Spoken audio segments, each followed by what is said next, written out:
Super market వారి బండి మీ వీధిలోకి వచ్చి ఉన్నది. మా బండి వద్ద అన్ని రకముల నాణ్యమైన నిత్యావసర సరుకులు అమ్మబడును. పసుపు, కారం, ధనియా. హలో అండి, అందరూ ఎలా ఉన్నారు? నేనైతే చాలా బాగున్నాను. మీరందరూ కూడా బాగుండాలి అని అయితే మనస్ఫూర్తిగా అయితే కోరుకుంటున్నాను. Welcome back to my channel.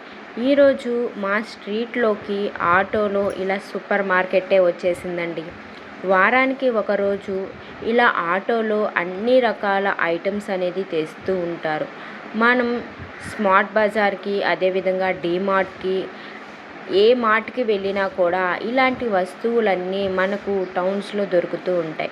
పల్లెటూరులో చాలా వరకు కూరగాయలు దొరకడమే కష్టమండి. మా ఊర్లో అయితే కూరగాయలు దొరకడం కూడా కష్టమే. అలాంటప్పుడు మా అత్తయ్య గారు వారానికి ఒకసారి నెల్లూరుకి వెళ్ళి కూరగాయలు, కావలసిన వస్తువులు అన్నీ తెచ్చుకుంటూ ఉంటుంది.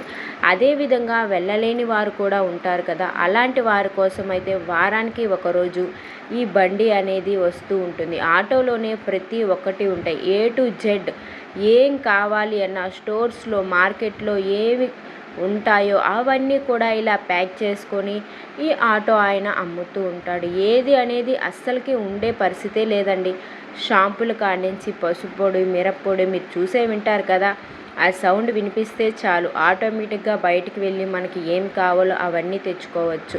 పల్లెటూరులో అంతా ఇలానే ఉంటుందండి. టౌన్స్లో అయితే మనం వెళ్ళి తెచ్చుకోవాల్సి వస్తుంది. ఇక్కడ అలా కాదు, వాళ్ళే వచ్చి మనకు కావాల్సింది ఇస్తారు. ఇంటి దగ్గరికే బండి వస్తుంది. ఇలా ఎప్పుడైనా చూసారా? మీ వీధిలోకి కూడా ఇలా ఎప్పుడైనా వస్తే ఖచ్చితంగా కామెంట్ చేయండి. Thanks for watching.